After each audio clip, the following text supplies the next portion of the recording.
Kryptonite का जहर अब भी सुपरमैन के शरीर में था, इसलिए लुइस उसे वहां से कहीं दूर ले जाती है, जबकि मिस्टर टेरिफिक वहीं रुककर उस पोर्टल को हमेशा के लिए बंद करने का तरीका खोजने लगता है। जब लेक्स को पता चला कि सुपरमैन उसकी जेल से भाग गया है तो वो गुस्से से मानो पागल हो गया।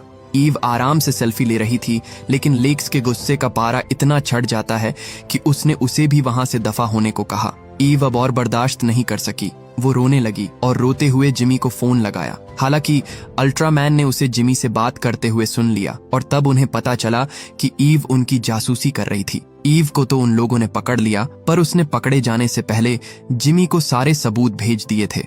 लेक्स अब सुपरमैन को ढूंढ नहीं सकता था, इसलिए उसने कुछ ऐसा करने का सोचा जिसके बाद वो खुद मजबूर हो जाए। लेक्स ने पॉकेट डायमेंशन खोल दिया, जिसकी वजह से पृथ्वी में एक दरार बन जाती है जो बढ़ती ही जा रही थी। उधर जब सुपरमैन को होश आया तो उसे समझ नहीं आ रहा था कि अब वो क्या करे। उसने सोचा था कि उसके असली माता पिता भले लोग होंगे, वो चाहते होंगे कि वो इंसानों की मदद करे, पर सब झूठ था। क्लार्क के दूसरे पिता जिन्होंने उसे गोद लिया था, वो कहते हैं कि माता पिता ये तय नहीं कर सकते कि उनके बच्चों को क्या करना चाहिए। हमारा काम है बस उन्हें प्यार देना, उन्हें गलतियां करने की छूट देना ताकि उनसे वो सीख सके। उसके बाद तुम्हारे फैसलों और तुम्हारे काम से दिख जाता है कि तुम असल में कैसे इंसान हो। सुपरमैन उनकी बातों से बहुत इमोशनल हो जाता है, पर अब वो जानता था कि क्या करना सही है। हम देखते हैं कि बोराविया की आर्मी जरहानपुर में पहुंच गई थी, पर इस बार जरहानपुर के लोग उनके सामने डट कर खड़े रहते हैं, क्योंकि उन्हें यकीन था कि सुपरमैन उन्हें बचाने जरूर आएगा। क्लार्क उन्हें बचाने जाने ही वाला था कि तभी मिस्टर टेरिफिक उसे बताता है, अगर तुम जल्दी यहाँ नहीं पहुंचे तो ना जरानपुर बचेगा, ना न्यूयॉर्क और ना ही हमारी पृथ्वी। ये क्रैक हमारे शहर को चीरने वाला है और मैं इसे अकेले नहीं रोक सकता। सभी लोगों को जल्द से जल्द शहर खाली करने को कहा जाता है, जिसके बाद चारों ओर अफरा तफरी मच गई। लेकिन उधर लुइस अपने बॉस को लेक्स के सारे काले कारनामों के बारे में बता देती है कि कैसे वो आधा जरहानपुर हड़पना चाहता है और उसकी हरकतों की वजह से ही ये क्रैक्स बने हैं। जिसके बाद उसका बॉस उन्हें जल्दी से लेक्स लूथर के खिलाफ एक बड़ा सा आर्टिकल लिखने को कहता है। उधर वो क्रैक शहर को बीच से चीरने लगा था। लेक्स के लोग उसे कहते हैं कि हमें पोर्टल को बंद करना होगा, पर लेक्स को जैसे फर्क ही नहीं पड़ता था। वो उसे तब तक नहीं रोकने वाला था जब तक सुपरमैन नहीं आ जाता। जल्द ही उसकी बिल्डिंग के भी टुकड़े हो जाते हैं, पर वो सब एक शिप में बैठकर वहां से निकल जाते हैं। लेक्स के लोग डरे हुए थे, क्योंकि जब दुनिया ही नहीं रहेगी तो वो लोग लैंड कहाँ करेंगे। उधर उस क्रैक की वजह से एक बिल्डिंग बीच से आधी होकर लोगों पर गिरने लगती है, पर इससे पहले वो सबको कुचल देती सुपरमैन ने मौके पर पहुंचकर उसे कुछ देर के लिए थाम लिया, जिससे उन्हें भागने का थोड़ा और समय मिल गया। सुपरमैन को कुछ समझ आता इससे पहले ही अल्ट्रामैन और एंजेला उस पर हमला कर देते हैं। उन्होंने उसे उठाकर एक स्टेडियम में पटक दिया और उस पर एक के बाद एक कई जानलेवा हमले किए, जिससे सुपरमैन बुरी तरह घायल हो गया। पर उनका सबसे जानलेवा वार अभी बाकी था। वो सुपरमैन को सांस लेने तक का टाइम नहीं देती और ठीक उसी वक्त उसने सुपरमैन के फेफड़ों में नैनो चिप्स भर दिए। जल्द ही उसका दम घुटने लगता है और अगर ऐसा ही चलता रहता तो वो कुछ ही मिनट में तड़प तड़प कर मर जाता। उधर बोराविया के प्रेसिडेंट को पल पल की खबर मिल रही थी और जब उसे लगा कि सुपरमैन का बचना मुश्किल है तो उसने अपनी आर्मी को लोगों को मारने के ऑर्डर्स दिए। इसी बीच सुपरमैन सब कुछ छोड़कर सीधा स्पेस की ओर जाने लगता है। जब लेक्स ने देखा कि सुपरमैन हवा के फ्रिक्शन से नैनाइट्स हटाने की कोशिश कर रहा है तो उसने तुरंत एंजेला को उसे पकड़ने को कहा।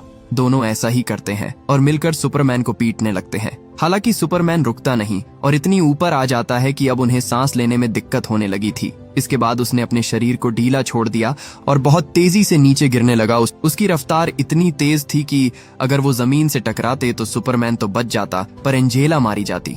वो उससे अलग होने की कोशिश करती है, पर ऐसा होने से पहले ही उनकी एक जोरदार टक्कर हुई और एंजेला मारी गई। सुपरमैन जो अभी भी जिंदा था जल्दी से उन सारे नैनाइट्स को बाहर निकालता है, पर तभी उसकी नजर अल्ट्रामैन पर पड़ी, जिसे देखकर उसके पैरों तले जमीन खिसक गई, क्योंकि अल्ट्रामैन उसका हूबहू क्लोन था जिसे लेक्स ने उसके ही डीएनए से बनाया था। बस फर्क इतना था कि इसे वो लोग कंट्रोल कर सकते थे। वो होश संभालता इससे पहले ही अल्ट्रामैन उस पर हमला कर देता है। लेक्स सुपरमैन को जैसे मारना चाहता था, अल्ट्रामैन उसे ठीक वैसे ही मारता है, क्योंकि उसके हर मूव का कोड लेक्स के पास था। एक तरफ जहां सुपरमैन मार खा रहा था, वहीं दूसरी ओर आर्मी लोगों पर हमला कर देती है। सब डर कर भाग जाते हैं, पर एक बच्चा अब भी सुपरमैन के लिए डट कर खड़ा रहता है। सोल्जर्स उसे गोली मारने ही वाले थे कि तभी वहां ग्रीन लैंटर्न आ गया। उसे एहसास हुआ कि सुपरमैन गलत नहीं था। जिसके बाद उसने बोराविया आर्मी के सारे टैंक्स पलट दिए। एलिमेंट मैन भी उनकी मदद करता है और एक बड़े हथौड़े से उनके टैंक फोड़ देता है। उधर प्रेसिडेंट भागने की फिराक में था, पर हॉक गर्ल ने समय रहते उसे धर दबोचा। प्रेसिडेंट बोला, मैं जानता हूँ कि तुम मुझे नहीं मारोगी, क्योंकि तुम में भी सुपरमैन की तरह अच्छाई का कीड़ा है। पर हॉक गर्ल का स्टाइल थोड़ा अलग था, वो प्रेसिडेंट को नीचे फेंक कर मार डालती है। इसी बीच हम लेक्स को देखते हैं, जो पूरा पागल हो गया था। पर तभी सुपरमैन ने देखा कि लेक्स अल्ट्रामैन को अपने रोबोट्स की मदद से कंट्रोल करता है। उसने सीटी मारकर क्रिप्टो को बुलाया।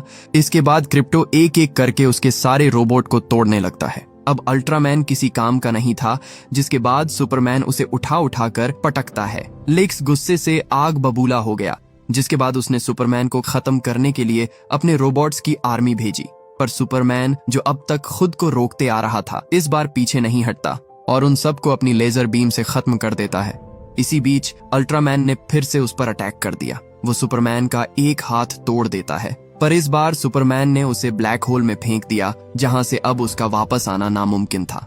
उधर वो क्रैक बढ़ता ही जा रहा था। लेक्स के लोग उसे तुरंत बंद करने को कहते हैं, पर लेक्स अब सब कुछ बर्बाद करने पर तुला हुआ था। उसे वो शहर ही नहीं चाहिए था जो सुपरमैन को पसंद करता हो। वो सबको पैकअप करने को कहता है और पोर्टल की मदद से दुनिया के किसी दूसरे कोने में जाने ही वाला था कि तभी सुपरमैन वहां आ गया और उसे ऐसा करने से रोक लिया।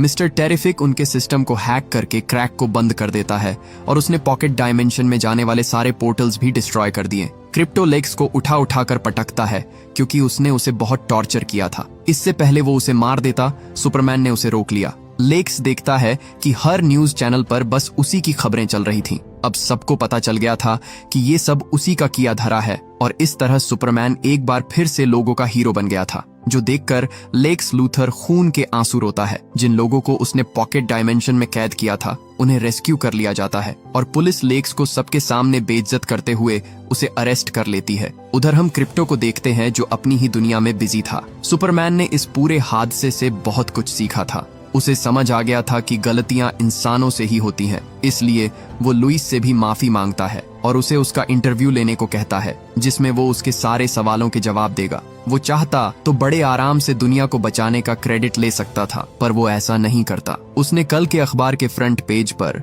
अपनी तस्वीर ना छपवा कर उस आदमी के बारे में लिखा, जिसे लेक्स ने पॉकेट डायमेंशन में गोली मार दी थी, और पूरी दुनिया को बताया कि वो ही न्यूयॉर्क का असली हीरो था। हम सुपरमैन के रोबोट्स को देखते हैं, जिन्होंने उसका हेडक्वार्टर फिर से ठीक कर दिया था। आखिर में हम सुपरमैन की कजन को देखते हैं, जो बहुत दिनों बाद पृथ्वी पर वापस लौटी थी। क्रिप्टो उसी का डॉग था, इसलिए उसे देखकर क्रिप्टो खुशी के मारे उसके साथ उछल कूद करने लगता है। सुपरमैन वहां से अपने असली माँ बाप से जुड़ी हर चीज हटा देता है, और अब उसके लिए उसके सच्चे माता पिता वो थे जिन्होंने उसे पृथ्वी पर पाला पोसा था। इसी के साथ ये कहानी यहीं खत्म हो जाती है। उम्मीद करता हूँ कि ये मूवी आपको पसंद आई होगी।